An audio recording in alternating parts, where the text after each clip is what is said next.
नमस्कार, संवादमा तपाईलाई हार्दिक स्वागत छ। म राजेन्द्र बानिया। आजको संवादमा हामी खास गरी सीमा र सीमासँग जोडिएको हाम्रो भूमि, त्यो भूमिमाथिको अतिक्रमण, त्यो अतिक्रमणलाई जोडेर छिमेकी मुलुक भारतले त्यहाँ 59 वर्षदेखि आफ्नो सेना राख्नेदेखि लिएर हाम्रो भूमिमा रहेका नागरिकहरूलाई उनीहरूको नागरिकता दिने या त्यहाँ संरचना बनाउने काम जसरी गर्यो, पछिल्लो पटक नेपाल सरकारले त्यो भूमि सहितको नक्सा पुनः प्रकाशन गरिसके पछाडि निशान छापमा भएको नक्सा समेत संशोधन गरेर सही नक्सा निकाल्नका लागि संविधान संशोधन प्रस्ताव संसदमा दर्ता गरेपछि विषय पेचिलो बनेको छ। पेचिलो यस अर्थमा प्रमुख प्रतिपक्षी नेपाली कांग्रेस र संसदमा यति बेला रहेका तेस्रो र चौथो ठुलो दल, जो दुईवटा दल मिल्ने यो अगाडि नै निर्णय भइसकेको छ, तथापि आधिकारिक रूपमा त्यो दुईटा दल जनता समाजवादी पार्टी बनिसकेका छैनन्।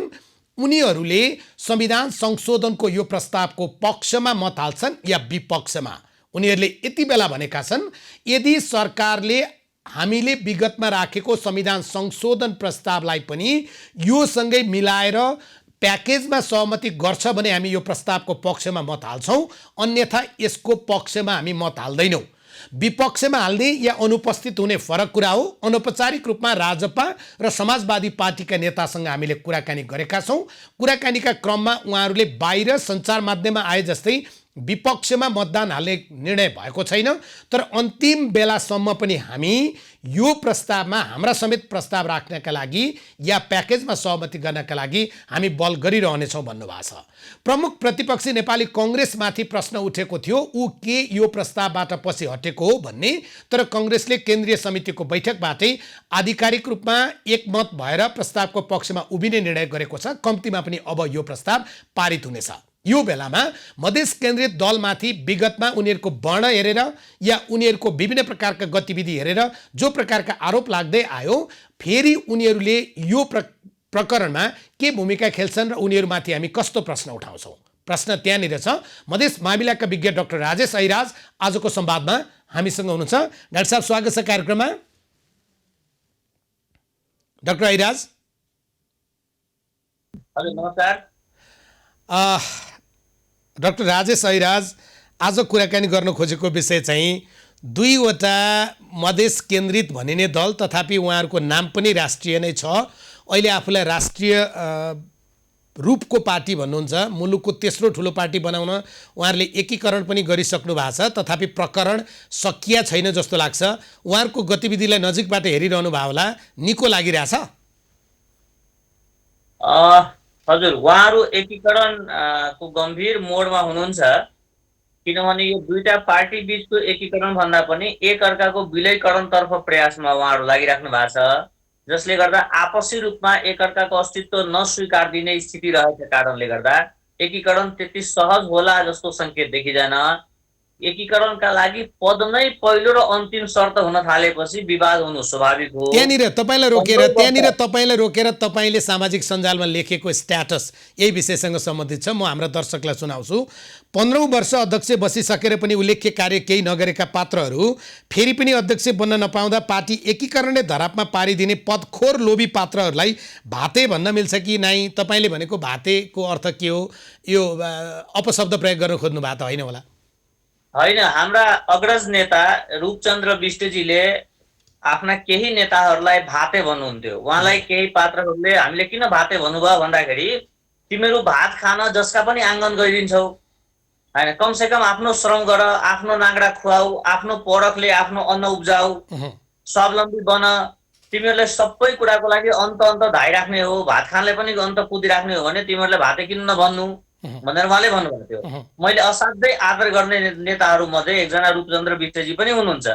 र मलाई के लाग्छ भने, जो नेताहरू आफ्नो समाजलाई समृद्धितर्फ लाँदैन, आफ्नो माटोलाई स्वावलम्बी बनाउँदैन, आफूलाई स्वाभिमानी बनाउँदैन, जसले राजनीति गर्नको लागि पनि दक्षिणा अन्त लिन जानुपर्ने र गुरु मन्त्र पनि अन्त लिन जानुपर्ने, अर्थात् आफूलाई मानवको रूपमा नबनाएर आफूलाई एउटा यन्त्रको रूपमा राख्छ, ती सबै नेताले भातै भन्न मिल्छ जस्तो लाग्छ मलाई। त्यही पनि मेरा आदरणीय मेरा फेसबुकका फलोवर्सहरूलाई मैले सोधेको, यस्ता पात्रहरू जो चाहिँ 15औं वर्ष अध्यक्ष बस्यो तर देशलाई केही दिन सकेन, मधेसलाई केही दिन सकेन, समन्वयका कुराहरू गर्न सकेन, विभेद मुक्त पार्टी बनाउन सकेन, जो चाहिँ यो देशका लागि अहिले विषम गम्भीर अवस्थामा जतिखेर देशका सवाल आएको छ, जतिखेर मातृभूमिका सवाल आएको छ, त्यतिखेर पनि त्यो हलो अड्काउने कामहरू गर्न खोजिरहेको छ। यस्ता पात्रहरूलाई भाते मिल्न भन्न मिल्छ कि मिल्दैन भने सोधेको मात्रै हो। उहाँहरूले एउटा गजबको काम त गर्नुभएको छ नि, लोकतान्त्रिक व्यवस्था, प्रजातान्त्रिक व्यवस्था, राजनीतिक दलीय व्यवस्था जे भनौँ, त्यो बिचमा उहाँहरूले प्रधानमन्त्री केपी शर्मा ओलीको अध्यादेशकै कारण तर्सिएर नै भए पनि दुईवटा पार्टी मिलाउनु भएको छ, दुईवटा पार्टी मिलाएर एउटा ठुलो दल बनाउनु भएको छ। अहिले पद नमिलेको एउटा कुरा होला, त्यो पनि मिलाउनु होला। नेपालभित्रै नेपाली कारणले नै दल मिलाउने र फुटाउने कम्तीमा नि एउटा प्रकरण त सृजना भयो नि, नत्र विगतमा त अन्त्यतिरबाट हुन्थ्यो। तपाईँले भनेकै दृष्टिकोणलाई आधार बनाउने हो भने यसअघि पनि केपी ओलीजीले नै थ्रेस होल्डका कुरा गरिदिँदाखेरि 6वटा मधेसी दल एक भएको थिए। यसअघि पनि उहाँहरूको मधेसमा गुरुत्व सिद्धिरहेको बेलामा तराई जति सबै मधेस हुन्छ त भनेर प्रश्न गरिदिँदाखेरि मधेसभरि उहाँहरूले आन्दोलन गर्न भ्याउनु भएको थियो र केपी ओलीजीकै आधार बनाएर उहाँहरूले सीमा अवरुद्ध गरेर मधेसमा पुनः जीवन पाउनु भएको थियो र केपी ओलीजीकै कारणले यो दुईटा पार्टी एक हुने सौभाग्य पाएको थियो। त्यसरी हेर्नुहुन्छ भने चाहे पक्ष या विपक्षमा क्रिया वा प्रतिक्रियामा रूपमा हेर्ने हो भने मधेस केन्द्रित दलका नेताहरूको लागि केपी ओलीजी त एउटा सधैँ सूत्रको रूपमा रहँदै आउनु भएको छ नि। गाली पनि उहाँले नि गर्ने र उहाँकै कारणले एकत्रित हुँदै जाने। तर आजको दिनमा डाक्टर राजेश अहिराज, तपाईँले भन्नुभएको छ उहाँहरू आफूलाई मधेसमा हामी एक नम्बर पार्टी हौँ, अब त झन् दुईवटा दल मिल्यो। हिजो जनमतका हिसाबले पनि पहिलो र दोस्रो हुनुहुन्थ्यो, त्यहाँनिर गएर नयाँ शक्ति पार्टी पनि मिलेको छ, तीनवटा दल भएर बन्दै हुनुहुन्छ। उहाँहरूको पछिल्लो एउटा विज्ञप्ति थियो, त्यो विज्ञप्तिमा त उहाँहरूले राष्ट्रिय जनता पार्टी नै लेख्नु भएको छ, जनता समाजवादी पार्टी लेख्नु भएको छैन। त्यो प्रति चाहिँ तपाईँको भनाइ के थियो भन्दाखेरिमा दल नमिलेकै हो भन्ने थियो। आधिकारिक रूपमा लेख्ने बेला भएको छैन होला, किन त्यति धेरै तिखो टिप्पणी गरे? होइन, पार्टी एकीकरणको घोषणा गरिसकेपछि अरू ठाउँमा अन्तर्वार्ता दिँदाखेरि हामी जनता समाजवादी पार्टी भन्दै अन्तर्वार्ता दिने, आफ्ना अभिव्यक्तिहरूमा जनता समाजवादी भन्दै बोल्ने, अरू ठाउँमा परिचय दिने बेलामा हामी जनता समाजवादी पार्टीको नेता हो भन्ने। तर सीमाका सवालमा बोल्नु पर्यो भने राजपा मौन बस्ने, समाजवादी पार्टी चाहिँ प्रेस विज्ञप्ति निकाल्ने, अरू कुनै विषयमा कुरा हुँदाखेरि चाहिँ समाजवादी मौन बस्ने, राजपाको लेटर प्याडमा प्रेस विज्ञप्ति निकाल्ने, यो तीनटा किसिमको नाम प्रयोग गर्नु भएन। जुन भए पनि एउटा गर्दा भयो। तपाईँले अहिले गरेको टिप्पणी चाहिँ मिडियामा जाँदाखेरि पनि म राजपाको नेता हो, म समाजवादीको नेता हो भन्नु पर्यो। होइन, सार्वजनिक रूपमै घोषणा गरिसक्नु भएको छ र जनता ठग्नु मानसिकता छैन भने उहाँहरूले समाजवादी पार्टीको लेटर प्याड युज गर्नु पर्यो। पहिलाको जमाना होइन कि लेटर प्याड छापेर राख्नु पर्छ, अहिले त कम्प्युटरबाट बनाउने हो। जस्तै डाक्टर राजेश, अर्को चाहिँ तपाईँले भन्नुभएको छ मधेस सबै दल विचार प्रत्येक नेपालीको साझा थलो हो, आफ्नो दलको माग अघि सार्दा दलको नाम सार्ने हो, सिङ्गो मधेसलाई बदनाम गर्ने होइन, निजी कुण्ठालाई मधेसको मागको रूपमा बोल्ने, सुन्ने वा बुझ्ने भ्रम कसैले नपालौँ। तपाईँलाई चित्त दुखेको कहाँ? मलाई चित्त दुखेको होइन। मेरो चाहिँ भनाइ के हो भने मधेसबाट धेरै पार्टीले मत लिएको छ। काङ्ग्रेसका मान्छेले जितेका छन्, एमालेका जितेका छन्, तत्कालीन माओवादीका जितेका छन्, राप्रपाले मत पाएको छ। सबै पार्टीले मधेसले मत दिएको छ र मधेसमा सबै पार्टीको सङ्गठन छ। यो सिङ्गो मधेस मेरै हो। मैले राति सपना हेर्दा मधेसले सपना हेऱ्यो, मैले भात खाँदा मधेसभरिकोले भात खायो, मलाई राति निद्रा पुग्यो भने मधेसभरिकोले पुग्यो, मेरो परिवारमा बेरोजगारी समस्या समाधान भयो भने मधेसभरि रोजगारीको समस्या समाधान अगाडि बढ्यो, म समृद्ध भयो भने मधेसै समृद्ध भयो भन्ने भावना मधेस केन्द्रित नेताहरूमा छ। यो चाहिँ गलत हो। तपाईँहरूले पाएको मतको प्रतिशत र मुखको आकार मिल्नुपर्छ। तपाईँले मधेसबाट पाउनु भएको प्रतिशत चाहिँ 4.55 हो। तपाईँले जति प्रतिशत पाउनु भएको छ त्यति प्रतिशतको कुरा गर्नु। नारायणमान बिजुक्सेजीले कुनै कुरा गरिराख्दा उहाँ चाहिँ नेपाल मजदुर किसान पार्टीको प्रतिनिधित्व गर्नुहुन्छ, उहाँ नेपालभरिको नेवार समुदायको प्रतिनिधित्व गर्ने होइन। पुष्पकमल दाहालजीले कुनै कुरा गर्दा उहाँ चाहिँ नेपाल कम्युनिस्ट पार्टीको प्रतिनिधित्व गर्ने हो, उहाँ चाहिँ नेपालभरिको दाहाल परिवारलाई गर्ने होइन। मधेस केन्द्रित बनाउँदा यी दलहरू यिनले गरेका कुराहरू, यिनका मागहरू, यिनका कुण्ठाहरू, यिनका आवश्यकताहरू, यिनका बेखर्चीका कुराहरू, यिनका पदका आकर्षणहरू यिनका हुन्। यो सिङ्गै मधेसको कुरा गरिदिनु भएन। मधेसमा काङ्ग्रेसका मान्छे पनि छन्, एमालेका पनि छन्, माओवादीका पनि छन्, अहिले भनौँ नेपाल कम्युनिस्ट पार्टीको भन्दा भयो अरू सबै पार्टीका मान्छे छन्, स्वतन्त्र मान्छे पनि छन्। तर उहाँहरूले तर उहाँहरूले जुन मधेस आन्दोलन बोक्नुभयो। इनका पार्टी होइन, म आउँदैछु। यिनका पार्टीले गरेका निर्णयहरू यिनका निर्णय हुन्। यिनले निकालेका प्रेस विज्ञप्तिहरू यिनका पार्टीका प्रेस विज्ञप्ति हो। यिनका पार्टीका नेताहरू चाहिँ जनता समाजवादी पार्टीका नेता हो। यो चाहिँ सिङ्गै मधेसको होइन। तर एउटा चिज त हो नि डाक्टर राजेश, जस्तै उहाँहरूले मधेस आन्दोलन बोक्नुभयो, कतिपय राजनीतिक दलहरू मधेस आन्दोलनकै जगमा आएको छ। मधेस एउटा समयमा त्यहाँको मागका लागि ठप्प भएको थियो, त्यो मुद्दा र माग उहाँहरूले नै बोक्नु भएको थियो। अहिले संविधान संशोधनमा जो उहाँहरू उभिनु भएको छ त्यो मधेसी जनताका लागि हो उहाँहरूले भन्नुभएको छ। मधेसी जनताले आपत्ति त प्रकट गरेका छैनन् नि। होइन, मधेसकी जनताकै आपत्ति हो।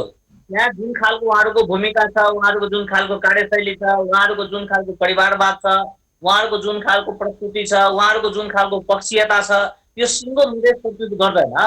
उहाँलाई मत दिएका केही मधेसीको प्रस्तुत होला, उहाँका सङ्गठनका मान्छेका प्रस्तुत होला। जनता समाजवादी पार्टी भनौँ वा राजपा भनौँ वा समाजवादी दल भनौँ, यी दलको भूमिका यी दलकै रूपमा लिनुपर्छ। यो सिङ्गो मधेसको प्रस्तुति होइन। मधेसमा विमला निधिजी हुनुहुन्छ, अमरेश नारायण सिंहजी हुनुहुन्छ, मधेसमा अरू पनि धेरै नेताहरू हुनुहुन्छ, विभिन्न पार्टीका नेता हुनुहुन्छ। सबै मधेसीको साझा प्रस्तुति हो भन्न चाहिँ अवस्थामा छैन यी पार्टीहरू। होइन, तर उहाँहरूले उठाएको मुद्दा, उहाँहरूले बोकेको मुद्दा चाहिँ मधेसी जनताको पक्षमा रहेछ भन्ने कुरा त पछिल्लो चुनावमा उहाँहरूले प्राप्त गरेको मतले देखाएन र। आजको समयमा ती विषयहरू छलफल गर्नुपर्छ। त्यो मधेसको मुद्दा हो कि होइन छलफल गर्नुपर्छ है। यो ठ्याक्कै सबै मुद्दा मधेसको हो भन्नु मिल्दैन। मधेसका मुद्दाहरू भनेका समानताका मुद्दा थिए। मधेसका मुद्दा भनेको बेरोजगारीको मुद्दा थियो। मधेसको मुद्दा भनेको त्यहाँ जुन खालको भूक्षयकरण भइरहेको थियो त्यो मुद्दा थियो। मधेसको मुद्दा भनेको किसानका मलखातका मुद्दाहरू थिए। मधेसका मुद्दा भनेका स्वास्थ्यका मुद्दा थिए, शिक्षाका मुद्दा थिए। मधेसका मुद्दा भनेको सरकारमा जान देऊ, सरकारमा जान नदेऊ, फलानलाई उप प्रधानमन्त्री बनाइदेऊ, फलानलाई शिक्षा मन्त्री बनाइदेऊ, फलानलाई स्वास्थ्य मन्त्री बनाइदेऊ, फलानाका श्रीमती गैर राजनीतिक पात्र भएकै कारणले माननीय बनाइदेऊ, फलानुको छोरालाई जिएम बनाइदेऊ, फलानुको नातिलाई पिए बनाइदेऊ भन्ने मधेसको माग होइन। मधेसको माग भनेको फलानुलाई मन्त्री बनाइदेऊ र उनलाई चाहिँ बजेट दिदेऊ र उहाँलाई प्रोग्राम कमिसन दिउँ किनभने उहाँ मधेसी हुनुहुन्छ, त्यो होइन। काङ्ग्रेस एमाले भ्रष्टाचार गर्यो भन्दैमा मधेसी दललाई पनि भ्रष्टाचार गर्न दिउँ, उनले भ्रष्टाचार गरिरहेको हामी चुप बसौँ, त्यो माग होइन। 240 वर्षसम्म एउटा सत्ताले देश दोहन गर्यो, अब चाहिँ प्रदेश 2 मा हामीले देश दोहन गर्नुपर्छ, हामीले बजेट खानुपर्छ भनेर माग होइन। जय मधेस का नारा है, सरकारी पैसा हमारा है भनेर माग मधेसको होइन। अहिले उठेको विषय सबभन्दा बढी चाहिँ उठेको विषय चाहिँ डाक्टर राजेश संविधान संशोधन नक्सासँग सम्बन्धित रहेर प्रस्ताव सरकारले संसदमा दर्ता गरायो सरकारका तर्फबाट। प्रतिपक्षी दलहरू त्यसको पक्ष विपक्षमा के उभिने भन्ने थियो। त्यो बिचमा प्रमुख प्रतिपक्षीले हामी पक्षमा उभिन्छौँ भनिसक्यो। अब तपाईले माने पनि मैले माने पनि नमाने पनि उहाँहरूले आफूलाई दाबी गरिरहेको कुरा हामी मधेस केन्द्रित राष्ट्रिय दल भन्नुहुन्छ।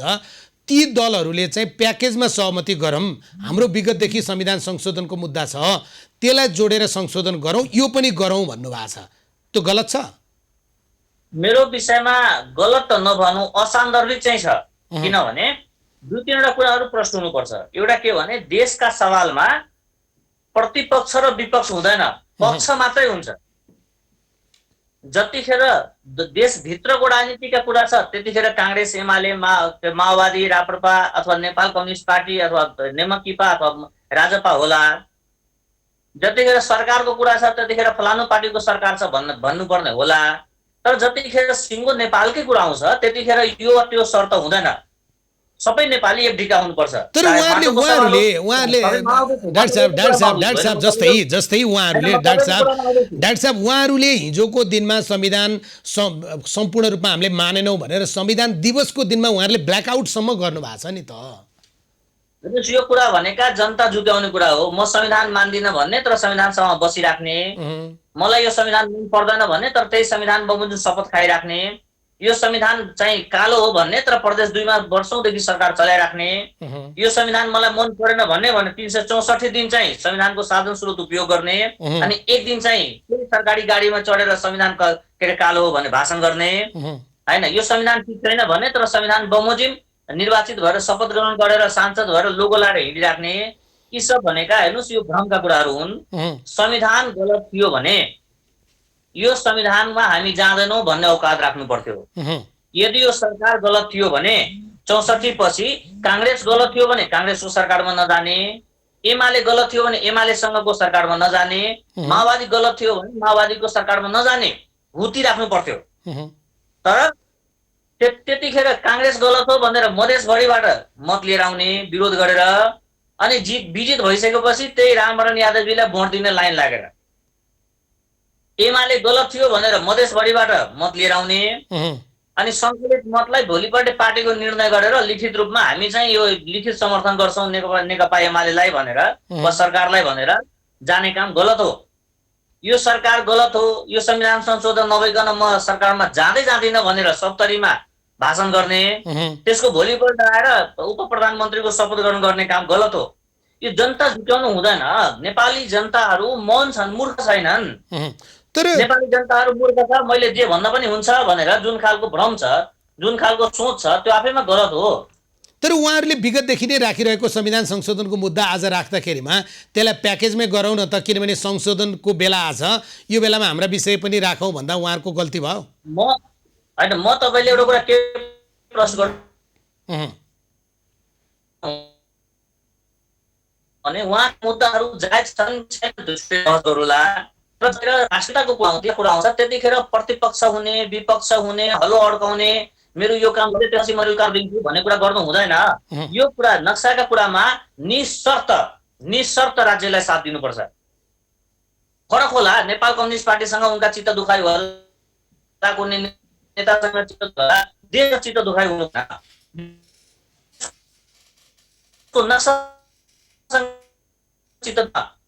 नागरिकहरूसँग भएन, हाम्रो पहिचानसँग चित्त, हाम्रो अग्रतासँग चित्त दुखाइ हुनु भएन। नेपालमा बस्ने, नेपाल मन नपढाउने, देश मेरो भन्ने तर देशको नक्साको विषयमा मौन राखिदिने, यो भएन। उहाँहरू चाहिँ अरू कुराहरू राजनीति गर्दै गर्नु होला, तर नक्साको सवालमा खुलेर साथ दिन सकेन भने तपाईँ ढुक्क हुनुहोस्, मधेसभित्र पनि ती पार्टीहरू अल्लुकुडी हुँदै जान्छ। जस्तै एउटा कुरा छ नि डाक्टर राजेश ऐराज, उहाँहरूले भनेको चाहिँ संविधान संशोधन यो अगाडि सिङ्गो मधेसको यो माग हो भनेर भनिराख्दा मधेसभित्र रहेका राजवादीहरू, मधेसभित्र रहेका देशभक्तहरू, मधेसभित्र रहेका नेपाललाई आमान्ने युवा नागरिकहरूको अपमान पनि हो। यो भन्न पाउनुहुन्न उहाँहरूले।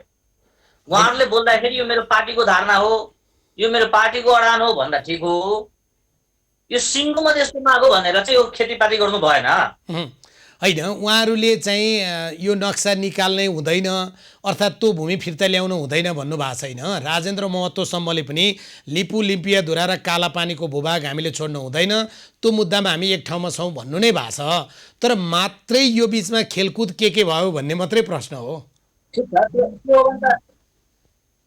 तपाईँले भनेको कुरा यदि सही हो भने त यहाँ समस्या छैन नि त। उहाँहरूले प्रेस विज्ञप्ति निकालेर नक्साको सवालमा हाम्रो 100% सहमति छ, हामी सँगै छौँ, बाँकी सवाल यो छ भन्दा भइहाल्यो नि त।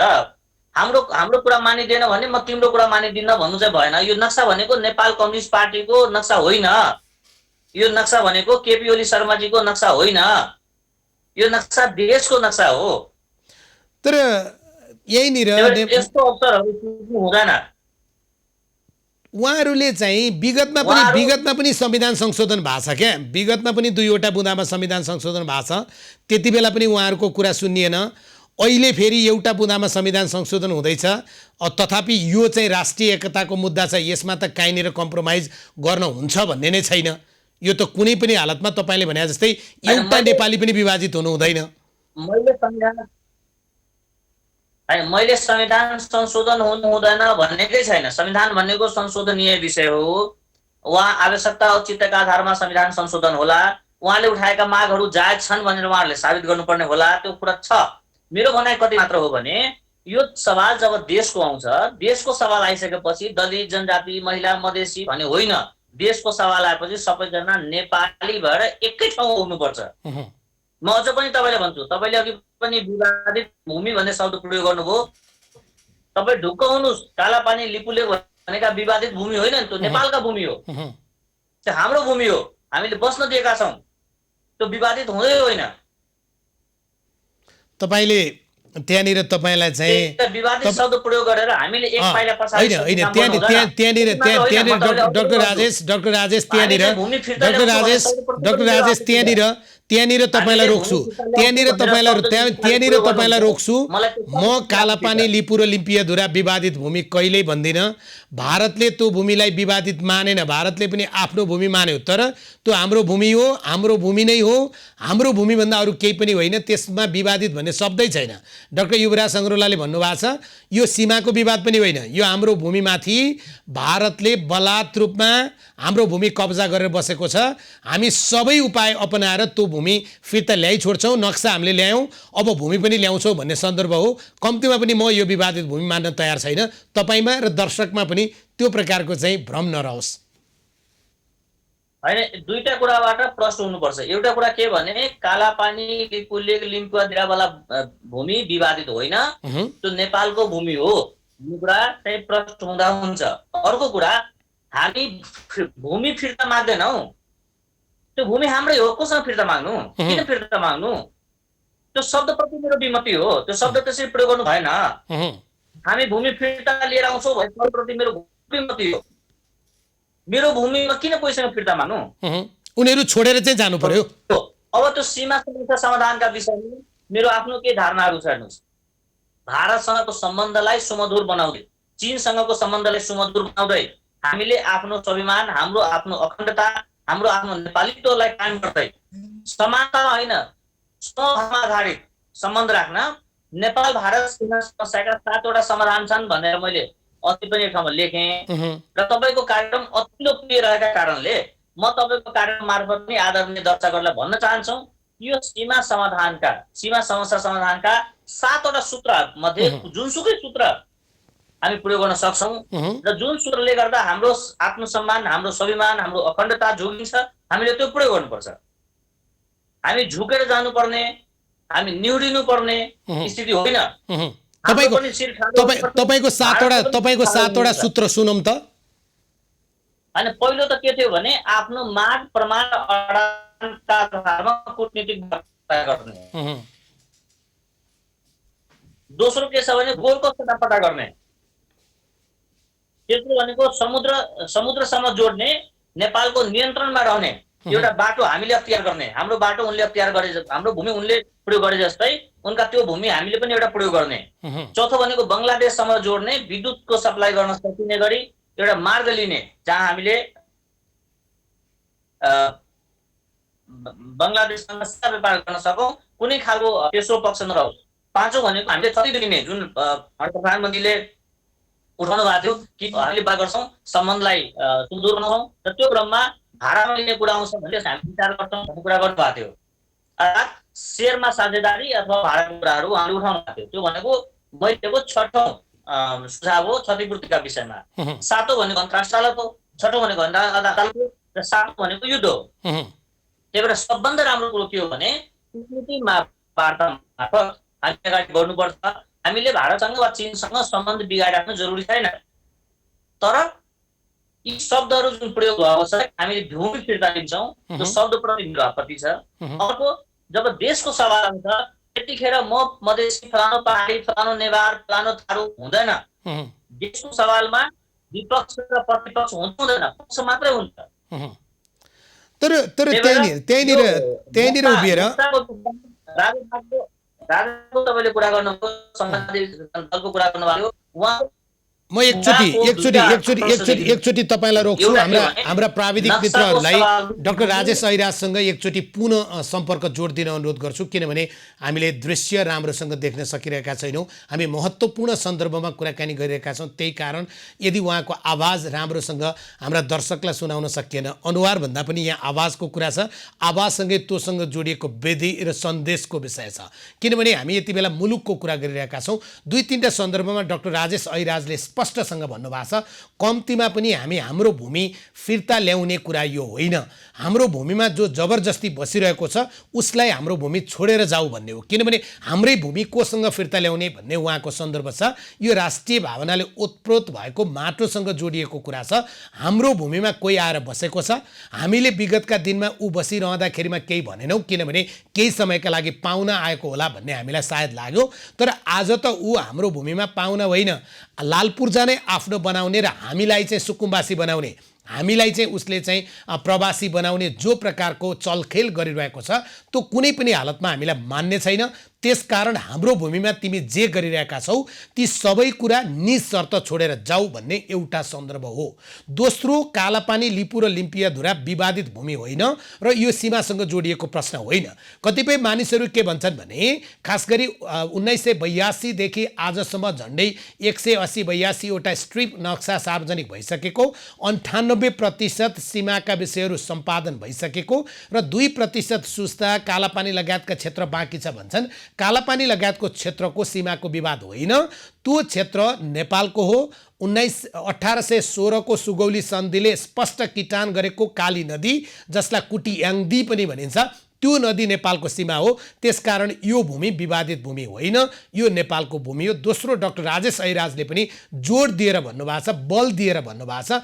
त्यसै गरी अर्को विषय के हो भने आफ्नो भूमि जोडिएको नक्सा, आफ्नो भूमिसहितको नक्सा सार्वजनिक गर्ने विषयमा कसैले त्यसको विपक्षमा, त्यो संशोधन प्रस्तावको विपक्षमा मतदान गर्छ, मतदान गर्ने निर्णय गर्छ या यसबाट पछाडि हट्छ भन्ने हामी सोचिरहेका छौँ भने त्यो राजनीतिक दल जनताका अगाडि र मातृभूमिका अगाडि कस्तो हुन्छ होला। हामी डाक्टर राजेश ऐराजसँग कुराकानीमा छौँ। डाक्टर साहब, उहाँसँग हाम्रा साथीहरू फेरि पनि सम्पर्क प्रयास गरिरहनु भएको छ। हामी राजपा र समाजवादी पार्टी यी दुईवटा राजनीतिक दलहरूले जसले भनेका छन् यति बेला संविधान संशोधन प्याकेजमा गरौँ, उहाँहरूको बुझाइ गलत नहोला, तर यो विषयको गम्भीरता र राष्ट्रिय महत्त्वको जो विषय छ यसमा इफ बट केही पनि प्रकारको शब्द या बीचमा योजक राख्नुपर्ने ठाउँ छैन। डाक्टर राजेश ऐराज हामीसँग हुनुहुन्छ। डाक्टर साहब,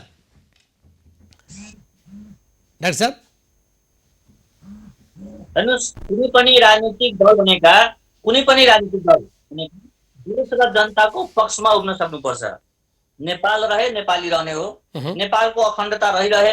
हामी चाहिँ कोही हिन्दू होला, कोही मुस्लिम होला, कोही मधेसी होला, कोही खस होला, कोही थारू होला, तर नेपालको सवालमा चाहिँ दुई मत हुने, राष्ट्रियताको सवालमा दुई मत हुने, मुलुकको अखण्डताको सवालमा दुई मत हुने, परराष्ट्र नीतिका सवालमा दुई मत हुने, हरियो पासपोर्टका सवालमा दुई मत हुने काम चाहिँ राम्रो होइन। म त्यही भएर कहिलेकाहीँ भन्छु कि कुनै पनि नागरिक, चाहे जुनसुकै मुलुक होस्, उसको नागरिकता र उसको देशभक्ति एउटै मुलुकको हुनुपर्छ। नागरिकता र देशभक्ति दुईटा मुलुकको भयो भने उनका जीवन असहज मात्र होइन, अपमानित समेत हुँदै जान्छ। र जो व्यक्ति देशभक्त छैन त्यो व्यक्ति कसैको मित्र हुन सक्दैन। जो व्यक्ति नेपाललाई माया गर्ने नेपाली होइन भने त्यो व्यक्ति इन्डियाको पनि मित्र होइन, चीनको पनि मित्र होइन, अमेरिकाको पनि मित्र होइन। त्यही भएर जो व्यक्ति देशभक्त छैन त्यो कसैको मित्र हुन सक्दैन। हामीले कसैसँग केही कुरा लिनुपर्ने भूगोलका सवालमा हामीले 1 इन्ची फलानुको लिउँ भन्ने सोच हाम्रो छैन। त्यही भएर चाहे सगरमाथाको सवाल होस्, चाहे कालापानीको सवाल होस्, चाहे सुस्ताको सवाल होस्, हामी चाहिँ प्रश्न हुँदै जानुपर्छ र छिमेकीसँग स्वस्थ सम्बन्ध हुनको लागि पनि सीमाहरू प्रष्ट हुने, विचारहरू प्रष्ट हुने, समभावमा आधारित, समानतामा आधारित, सम आदरमा आधारित, सहकार्यमा आधारित सम्बन्धहरू हुनुपर्छ। केही नेताहरूले चाहिँ के भने आज यो सरकार राजेश डाक्टर साहब, केही नेताहरूको खास गरी त्यही नेता दल जुन दलका विषयमा आज हामी धेरै कुराकानी गरिरहेका छौँ तिनै दलसँग आबद्ध केही नेताले मुखै फोरेर के भने भारत जस्तो मुलुकसँग हामीले सम्बन्ध बिगार्नै हुँदैन, वार्ता र संवाद गर्नुपर्छ, उनीहरूलाई चिर्याएर जानै हुँदैन। यो पनि कुनै तर्क हो होइन। भारतसँग स्वस्थ सम्बन्ध हुनको लागि पनि सीमाहरू प्रष्ट हुन जरुरी छ। भारतसँग दीर्घजीवी सम्बन्ध हुनको लागि पनि सीमाहरू प्रष्ट हुन जरुरी छ। भारतसँग राम्रा सम्बन्ध हुनको लागि पनि सीमाहरू प्रष्ट हुन जरुरी छ। सीमा र मुद्दा प्रष्ट भएन भने सम्बन्धहरू थप बिग्रिन्छ, बिग्रिँदै जान्छ। आजसम्म सीमाको सवालमा नेपाल एउटा पक्ष मात्रै हो।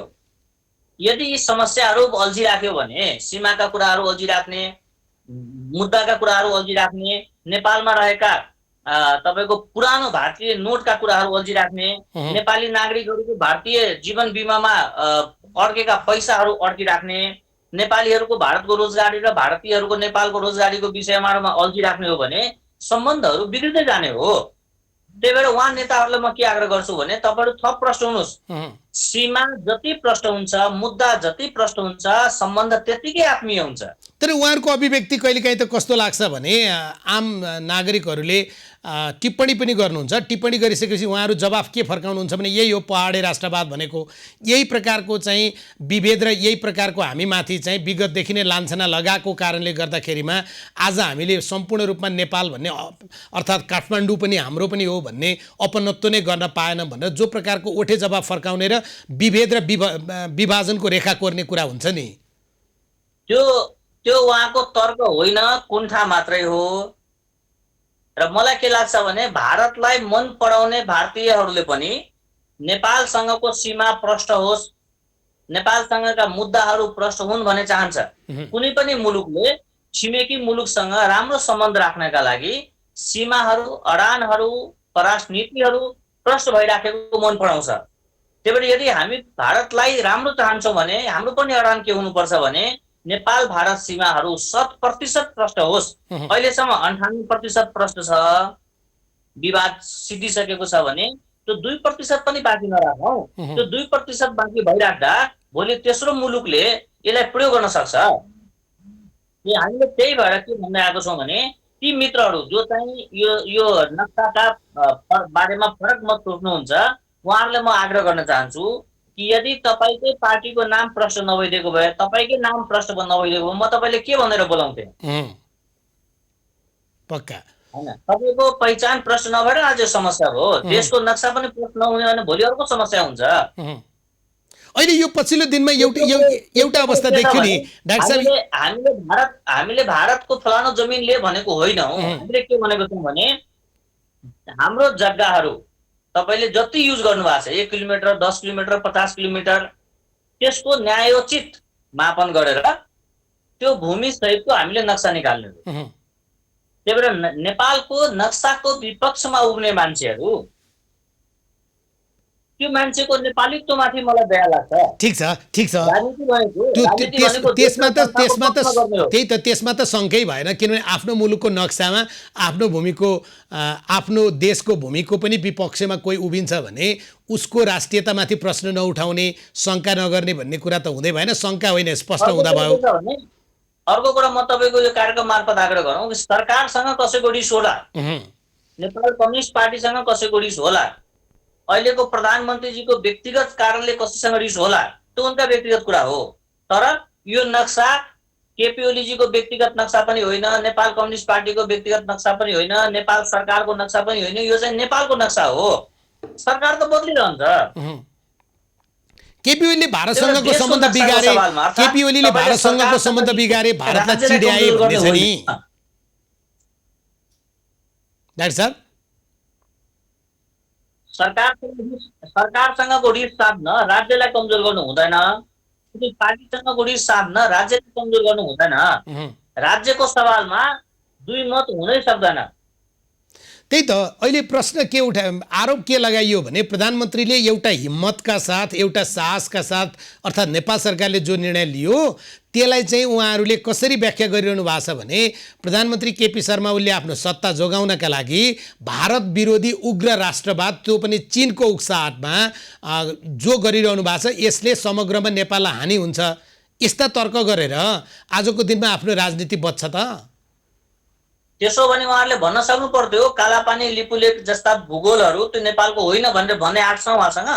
त्यो त भन्न सक्नुहुन्न। फेरि कहाँ राजनीति गर्ने हो? त्यही भएर भारतसँगको स्वस्थ सम्बन्ध हुनको लागि, भारतसँग राम्रो र दीर्घकालीन सम्बन्ध हुनको लागि पनि नक्साहरू प्रष्ट हुनुपर्छ। हामीले मनमा कुनै खालको तुस राखेर, मनमा कुनै खालको दुःख राखेर, मनमा कुनै खालको चिन्ता राखेर सम्बन्ध राम्रो हुँदैन। त्यही भएर भारतीय पक्षलाई, भारतीय विद्वानहरूलाई पनि मैले घडिघडी भन्ने गरेको छु, मसँग सम्पर्कमा आएका भारतीय प्रोफेसरहरूलाई भन्दै गरेको छु कि तपाईँहरू प्रश्न हुनुहोस्, त्यो भूगोल विवादित भूगोल होइन, त्यो नेपालकै भूगोल हो। त्यही भएर यो भन्नुहोस् यो भूगोल नेपालको हो, तर हामीलाई यस कारणले चाहिन्छ, यस कारणले हाम्रो लागि सामरिक अर्थ राख्छ, यस कारणले हामीले त्यो कुरा भोग गर्नुपर्नेछ भने त्यो स्वीकार्नुहोस्। त्यसपछि वार्तामा आउँ। वार्तामा आउँदाखेरि हामीसँग धेरै अप्सनहरू छ। नेपाल भारत सम्बन्ध भनेको त हजारौं वर्ष पुरानो सम्बन्ध हो। त्यो जनताको स्तरमा सम्बन्ध छ, धार्मिक स्तरमा सम्बन्ध छ, सांस्कृतिक स्तरमा सम्बन्ध छ। त्यो एउटा दुईटा कारणले गर्दा बिग्रिँदैन, तपाईँ ढुक्क हुनुहोस्। त्यही भएर यो समस्या यो विवादित भूमि होइन भन्ने कुरा पहिला स्वीकार्नुहोस्, त्यसपछि वार्तामा आएर छलफल गरौँ कि त्यसको त्यो लिपुलेखका तपाईँले बनाइसकेको संरचनाका कारणले यसको समस्या समाधान कसरी गर्ने, लिजमा लिने हो कि सट्टापट्टा गर्ने हो कि अरू के तरिका अपनाउने हो कि त्यो गरौँ। तर मलाई चिन्ता के कुरोमा छ भने त्यो भूगोल हामीले फिर्ता ल्याउँछौँ भन्ने शब्दप्रति पनि मलाई अलिकति विमति छ। हेर्नुहोस्, राष्ट्रियताको सवालमा, नक्साको सवालमा मेरो धारणा फरक छ भन्ने नेताहरूप्रति मलाई दया लाग्छ। हेर्नुहोस् कि जो मान्छे देशको हुन सक्दैन त्यो मधेसको हुन्छ। देश बिना मधेस सम्भव छ, नेपाल बिना नेपालीहरू सम्भव छ। भूगोल रहेन भने हामी कहाँबाट बस्ने? डाक्टर साहब, उहाँहरूको अहिलेको स्ट्राटेजी चाहिँ के भने, मैले राजपाका नेताहरूसँग या समाजवादीका नेताहरूसँग यही विषयको अन्तर्वार्ताको तयारी गर्दा, अनौपचारिक कुराकानी गर्दा अब तपाईँहरूको चाहिँ आगामी कदम के हो भनेर सोधेको थिएँ। उहाँहरूले भन्नुभएको छ हामी अन्तिम बेलासम्म चाहिँ हाम्रो संशोधन प्रस्ताव पनि प्याकेजमा लैजानका लागि सबै प्रकारका प्रयास गर्छौँ, त्यो सम्भव भएन भने त्यति बेलै निर्णय गरौँला। यो भने त अनिर्णयको बन्दी भयो नि, होइन? अनि उहाँहरूले गर्ने भनेको आफ्नो संशोधन प्रस्ताव लागू भएन भने निर्वाचनमा भाग नलिने, वकआउट गर्ने भन्ने उहाँको सोच होला। त्यो भनेको उहाँहरूको वैधानिकता कायम रहन्छ, सामाजिक स्वीकृति गुम्छ। देशभरिका आम नेपालीहरू उहाँहरूप्रति जुन आदर राखेको थियो त्यो आदर गुमाउँछ। हो, उहाँहरूले गर्नुपर्ने के थियो भने हामी नक्साको विषयमा प्रश्न छौँ र देशको साथमा छौँ भन्नु पर्थ्यो। र त्यसपछि मेरा मागहरूको लागि म काङ्ग्रेस, नेपाल कम्युनिस्ट पार्टीलाई यो विषयहरू सम्बोधन गर्दिन आग्रह गर्छौँ भन्नु पर्थ्यो। उहाँहरूले नागरिक समाजलाई आह्वान गर्नु पर्थ्यो, उहाँहरूले नेपाली सञ्चार माध्यमलाई अनुरोध गर्नु पर्थ्यो कि हाम्रा यी मागहरू यस कारणले जायज छन्, त्यही भएर यही संशोधनसँग तपाईँहरूले यसले पास गराउनु सहयोग गरिदिनुहोस् भन्नुहोस् भनेर भन्नु पर्थ्यो। हेर्नुहोस्, एउटा कुरा उहाँहरूले के प्रश्न हुन जरुरी छ भने हुम्लाका, जुम्लाका, कर्णालीका कोही पनि नेपालीले मधेसीलाई अपमान होस् भन्ने चाहँदैन, मधेसीसँग रङ्गभेद होस् भन्ने चाहँदैन, नेपालमा कुनै खालको दुःख कायम रहोस् भन्ने चाहँदैन। हामी सबै नेपाली एक हौँ, समभाव होस्, सबैले आदर पाओस् भन्ने सबै नेपालीले चाहेका छौँ। त्यसको लागि उहाँले त्यो तहमा ओर्लिनु पर्थ्यो, दुईटैलाई एकै ठाउँ मिसाउने होइन। तपाईँको भनाइ उहाँहरूले हाम्रो संशोधन प्रस्तावलाई निर्णयार्थ प्रस्तुत नगरिएकाले या हाम्रो संशोधन प्रस्तावलाई स्वीकार नगरिएकाले हामी मत हाल्दैनौँ या हामी मतदान बहिष्कार गर्छौँ भन्नुभयो भने पनि उहाँहरूको राजनीतिक वैधानिकता त रहला। अब सामाजिक वैधानिकता र जनतामा एउटा विश्वास भन्ने जुन चिज हुन्छ, किनभने राजनीतिक दल त जनविश्वासमा टिक्ने होला, त्यो चाहिँ समाप्त भएर जान्छ। सामाजिक स्वीकृति गुम्छ, सामाजिक स्वीकृति गुम्छ। अर्को कुरा के छ भने यो अडान फेरि उहाँको पार्टीको हो, मधेसको होइन, सिङ्गो मधेसीको अडान होइन। सिङ्गो मधेसीले उहाँको पार्टीले जे चाहेको छ हामीले पनि त्यही चाहेको छौँ भन्ने तर्क त्यो अर्थ नलागोस्। उहाँको पार्टीको अडान हो र उहाँले गरेका अडानबाट हुने क्षति उहाँको पार्टीले बेहोर्नुपर्छ। र सामान्य कुरा के हो भने, एकदम सामान्य बुझाइ के हो भने नेपाली भइसकेपछि नेपालको बारेमा दुईटा धार हुँदैन, दुईटा मत हुँदैन। देशको सवालमा प्रतिपक्ष र विपक्ष हुँदैन, पक्ष मात्र हुन्छ। यहाँनिर नेपाली कङ्ग्रेसमा पनि एउटा चिज देखिया थियो नि, जस्तै काङ्ग्रेसलाई आरोप पनि लाग्यो सर्वदलीय बैठकमा काङ्ग्रेसले केन्द्रीय समितिमा छलफल गरेर मात्रै यो प्रस्तावका विषयमा हामीलाई निर्णय गर्न दिनुहोस् भन्यो। अर्थात् संसदको कार्यसूचीको 7औं नम्बरमा किन राखियो, त्यस पछाडि किन हटाइयो भन्ने सन्दर्भमा कङ्ग्रेसमाथि पनि एउटा आरोप लाग्यो। तथापि उहाँहरूले त्यसको जवाब केन्द्रीय समितिको बैठकबाट दिइसक्नु भएको छ, हामी पक्षमा उभिन्छौँ भनेर। र काङ्ग्रेस र मधेस केन्द्रित दलहरूको यो विविध विषयलाई भारतीय सञ्चार माध्यमहरूले चाहिँ नेपाल अब पछाडि हट्यो भन्ने रूपमा व्याख्या विश्लेषण गरेका थिए, त्यो त हामीले देख्यौँ नि। हेर्नुहोस्, भारतीय सञ्चार माध्यमले आफ्नो देशको पक्षमा बोल्नु नाजायज कुरा होइन। हामीले आफ्नो देशको पक्षमा हामीले बोल्नुपर्छ भनेर अडान राख्ने भारतीय सञ्चार माध्यमले आफ्नो देशको पक्षमा किन बोल्यो भनेर प्रश्न राख्नु मिल्दैन। भारतीयहरूले आफ्नो मुलुकमा विषयमा जे बोल्यो उनको कुरा हो। उहुँ, मेरो बुझाइ के हो भने काङ्ग्रेसले समय लिएर राम्रो काम गर्यो। काङ्ग्रेसले केन्द्रीय समितिबाट निर्णय गरेर उहुँ, यो विषयमा हरेक केन्द्रीय सदस्यलाई गर्वबोध हुने वातावरण दियो, अनरसिप फिल गरायो। केन्द्रीय समितिको निर्णय हुनु भनेको काङ्ग्रेस एउटा ढिक्का हो भनेर साबित गर्ने मौका लियो। उहुँ, वास्तवमा देशका सवालमा यस्ता निर्णयहरू केन्द्रीय समितिबाट हुनु भनेको राम्रो संस्कार हो।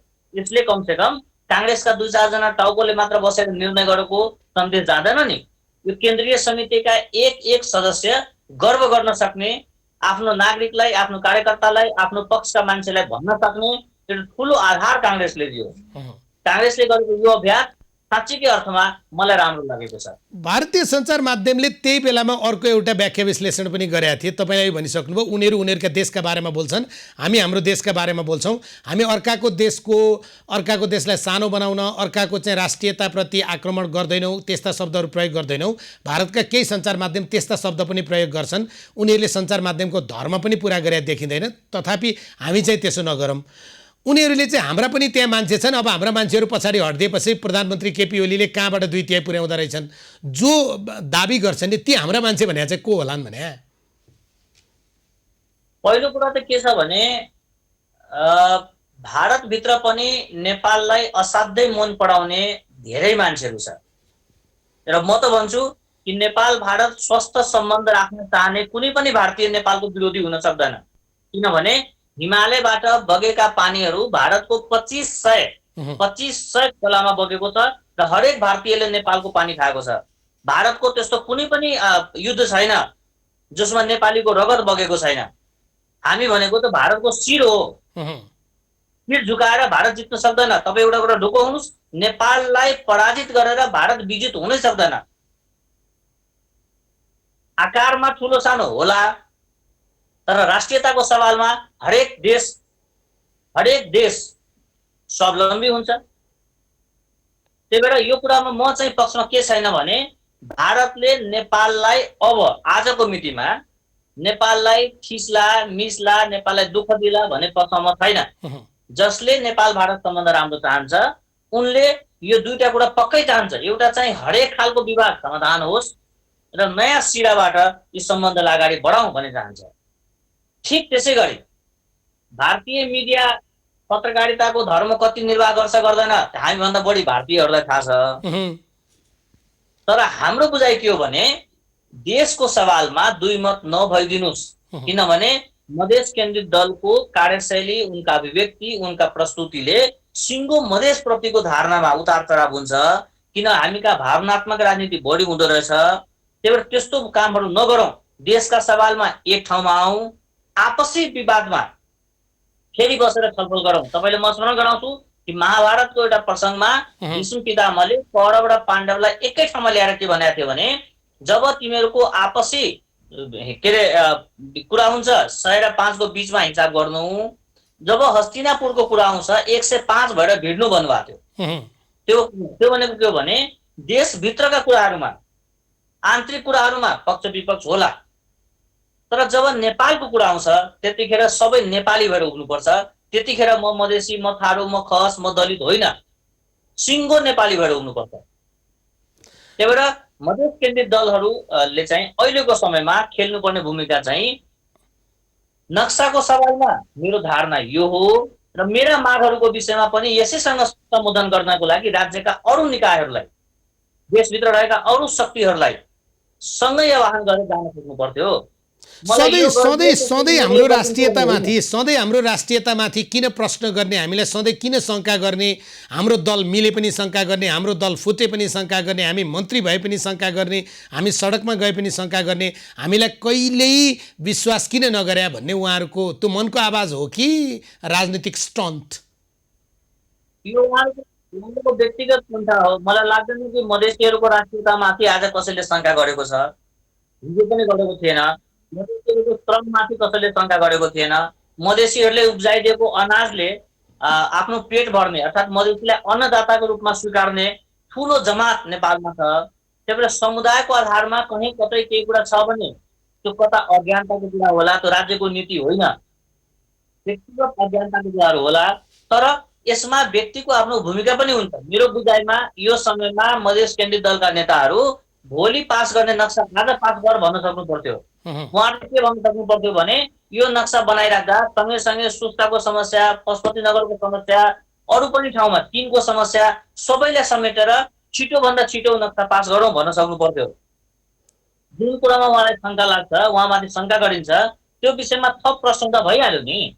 तर त्यसैले नेपालका राजनीतिक दलहरू त्यसमा पनि यिनै दलभित्र चाहिँ नेपाली काङ्ग्रेसले निर्णय गर्नुभन्दा पहिल्यै मधेस केन्द्रित दलले निर्णय गर्दा हुन्थ्यो नि त, किन नगरेको? उहुँ, नेपालमा बस्ने, नेपाली हुन नखोज्ने, संविधान सभाको तलब खाने, संविधान ठिक छैन भन्ने, यही व्यवस्थामा पटक पटक सरकारमा जाने, यो ठिक छैन भन्ने, काङ्ग्रेस एमालेसँग मिलेर मन्त्री पद खाने, यो दुईटै पार्टी मधेस विरोधी हो भन्ने, त्यस्तो झुक्याउने कामहरू धेरै गर्नु हुँदैन। उहुँ। कहिलेकाहीँ कर्तव्यले गरेको ठिक हो, गइराख्दा मान्छेले नराम्रो सोच्छ। मैले तपाईँलाई सोध्न खोजेको चाहिँ नेपालका राजनीतिक दलहरू त्यसमा पनि खास गरी आज हामी जो दलका कुरा गरिरहेछौँ उनीहरूभित्र भारतीय प्रभाव चाहिँ अलि धेरै या भारत धेरै खेल्ने या उनीहरू पनि भारतसँग निर्णयका लागि कुर्ने या भारतसँग साखुल्य बन्न खोज्ने चाहिँ हो होइन? होइन होइन, उहाँहरूको माथि भारतीय प्रभाव होइन, उहाँहरूको यो ठुला पार्टीसँगको कुण्ठा मात्रै हो।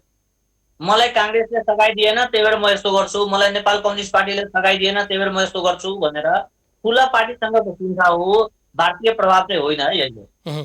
भनेको आजको दिनमा उहाँहरूलाई यो विषयमा सबै उचालिरहेको छ या उहाँहरू प्रयोग हुनुभयो या लैनचौरको मन्त्रणा हो, अझ एकजना दूतको त नामै जोडेर पनि व्याख्या विश्लेषण भयो, प्रमाणित नभएको कुरा कम्तीमा नि तपाईँ र म नगरौँ होइन? यो जम्मै जे प्रकारका खेलको पछिल्लो दिनमा कुरा आयो त्यस्तो चाहिँ होइन। त्यसो भए हेर्नुहोस्, उहाँहरू सुन्न नसकेको कुरा के हो भने अवसर र कुण्ठाको बिचको फरकमा प्रश्न हुन सक्नु भएन। कुन कुरालाई अवसरको रूपमा प्रयोग गर्ने र कुन कुरालाई कुण्ठाको रूपमा प्रयोग गर्ने, त्यहाँ चाहिँ प्रश्नता भएन। उहाँहरूले नक्साको सवालमा नेपाल कम्युनिस्ट पार्टी भन्दा पहिला निर्णय गर्न सक्नु पर्थ्यो, नेपाली काङ्ग्रेस भन्दा पहिला निर्णय गर्न सक्नु पर्थ्यो। मधेसीहरू भनेका नेपालको कन्टेस्टमा सिनियर सिटिजन हो। जतिखेर काठमाडौँमा दह थियो त्यतिखेर मधेसमा मानव बस्ती थियो। उहुँ, त्यही भएर अग्र नागरिकले अग्र निर्णय गर्न सक्नुपर्छ। र सामान्य बुझाइ, एकदम सामान्य बुझाइ के हो भने नेपालको अखण्डता, नेपालको सार्वभौमसत्ता, नेपालको पहिचानको सवालमा दुई मत हुनै सक्दैन। कसैले फरक मत राख्छ त्यो भने तपाईँले धेरैचोटि भन्नुभएको छ, त्यो तपाईँले धेरैचोटि भन्नुभएको छ। सत्य हो, सत्यलाई एकचोटि भने नि सत्य हुन्छ, सयौँचोटि भने नि सत्य हुन्छ। गलतलाई सत्य भन्न सयौँचोटि प्रयोग गर्ने शैली गोएबल्स हो। तर माइती माओलीलाई कसरी चिड्याउने भन्ने समस्या भयो कि? होइन, नक्साको सवालमा यो हलो अड्काउने, गोरु चुट्ने काम चाहिँ गरेको राम्रो होइन। यसले उहाँहरूप्रतिको गरिमा घटाउँछ, उहाँहरूको व्यक्तित्व घटाउँछ, उहाँहरूको सामाजिक स्वीकृति घटाउँछ। त्यति मात्र होइन, सिङ्गो मधेसी माथिको धारणामा यसले यो कुराले प्रभावित गर्छ। त्यही भएर उहाँहरूको उठाउनु भएको माग जायज होला, फेरि अर्को कार्यक्रममा छलफल गरौँला। उहुँ, तर यो समय भनेको त्यो विषयलाई अड्काएर रोक्ने समय होइन। उहुँ। सँगसँगै लान सकिन्छ, तर दुईटै विषयमा फरक फरक धार हुनु पर्यो। संसदको 275 मत, 4 जना सांसद निलम्बित, 4-5 जना कतिजना निलम्बित हुनुहुन्छ। त्यो निलम्बित बाहेक सबैको एकै ठाउँमा मत पर्न पर्यो, अर्थात् मतदानमा पक्ष विपक्ष भन्ने यो विषयमा हुनु भएन। हुनु भएन, देशका सवालमा फरक मत हुनु हुँदैन। डाक्टर साहब तपाईँलाई धेरै धेरै धन्यवाद। धन्यवाद, नमस्कार। डाक्टर राजेश ऐराज आज हामीसँग यो संवादमा हुनुहुन्थ्यो। हामीले कुराकानी गरेको आजको विषय राजपा र समाजवादी पार्टी, जसले दुईवटा दल जोडेर जनता समाजवादी पार्टी बनाउन खोज्नु भएको छ, त्यो दलको निर्णय आजको दिनमा अहम अर्थ राख्ने निर्णय हो। नेपाली काङ्ग्रेसले निर्णय गरिसकेको छ, नेकपा नेतृत्वको सरकारले प्रस्ताव संसदमा लगेको हो। यो अवस्थामा यो प्रस्ताव सहज रूपमा पारित हुन्छ त्यो अर्को विषय हो। तर यस्तो प्रस्तावमा दलहरू पक्ष या विपक्षमा हुनु या मतदानमा सरिक नहुने भन्ने विषयले नेपाल राष्ट्रियताको मामलामा विभाजित छ भन्ने सन्देश छिमेकीलाई जान्छ, जसले हाम्रो भूमि आज पनि कब्जा गरेर बसेको छ। त्यसकारण भूमि फिर्ता ल्याउने कुरामा 3 करोड नेपाली, तिनका प्रतिनिधि र राजनीतिक दलहरू एक ठाउँमा छन् भन्ने कुराको सन्देश हामीले दिन जरुरी छ। डाक्टर राजेश त यो भूमि फिर्ता ल्याउने भन्ने शब्द पनि प्रयोग नगरौँ भन्नुहुन्छ। हाम्रो भूमिमा बसेकाहरूलाई सम्मानका साथ फिर्ता जानका लागि आह्वान गर्ने हो। त्यसका लागि 7वटा सूत्र उहाँले सूत्रपात गर्नुभएको छ, कूटनीतिज्ञहरूले पनि भन्नुभएको छ। हामी आजको दिनमा त्यो भूमिबाट भारतीयलाई धपाउनुपर्छ, लखेट्नुपर्छ भनिरहेका छैनौँ। उनीहरू सम्मानका साथ हाम्रो भूमि हामीले छोड्दाका दिनसम्म उनीहरूले प्रयोग गरेका थिए, खाली थियो, बन्जर थियो, उनीहरूले खने, उनीहरूले खेती गरे, उनीहरूको पेट भरे, त्यो हाम्रा लागि कुनै समस्याको विषय भएन। तर अब त्यो भूमि हामी हाम्रा लागि प्रयोग गर्न चाहन्छौँ। हाम्रा नागरिकलाई हामी त्यहाँ सडक बनाउन चाहन्छौँ, हामी त्यहाँ संरचना बनाउन चाहन्छौँ, उनीहरूलाई मत अधिकार दिन चाहन्छौँ, उनीहरूलाई सरकार रोज्न पाउने अधिकारमा ब्यास गाउँपालिकाका नागरिकहरूलाई सहभागी गराउँछौँ। हाम्रो गाउँपालिकाका 2वटा वडाहरूमा तिमीले जे जस्ता कामहरू गरेका छौ ती कामहरूबाट सम्मानका साथ फिर्ता जाऊ, त्यस बापत तिमीलाई धन्यवाद भनौँला, तिमीलाई साधुवाद भनौँला। तिम्रो नक्सा तिमी तत्काल सच्याऊ, किनभने तिमीलाई अन्तर्राष्ट्रिय जगतले पनि राम्रो भन्दैन। अर्को देशको भूमि आफ्नो नक्साभित्र हालेर तिमीले सार्वजनिक गर्दा तिम्रो आफ्नै आत्मसम्मानमा पनि तिम्रो विश्वास गुम्छ। आफ्ना 7वटा छिमेकीसँग सीमामा तिमी जो प्रकारको लडाईँ र जो प्रकारको वैरभाव गरिरहेका छौ, कम्तीमा पनि नेपाल जस्तो मुलुक जो तिमीसँग हरेक हिसाबबाट राम्रो सम्बन्ध राख्न चाहन्छ, त्यो भूमिलाई नचिड्याऊ। आज तिमीसँगको मात्रै निर्भरता हाम्रो छैन, हामी अब विश्वसम्म जान सक्ने हिम्मत र हैसियतमा पुगिसकेका छौँ आज नेपाल सरकार र नेपालका राजनीतिक दलले भन्ने कुरा यही होला। आजको संवाद डाक्टर राजेश ऐरासँगको कुराकानीसँगै सकिन्छ। खबरभित्रको खबरका लागि हेर्दै रहनुहोला एबी न्युज खबर। नमस्कार।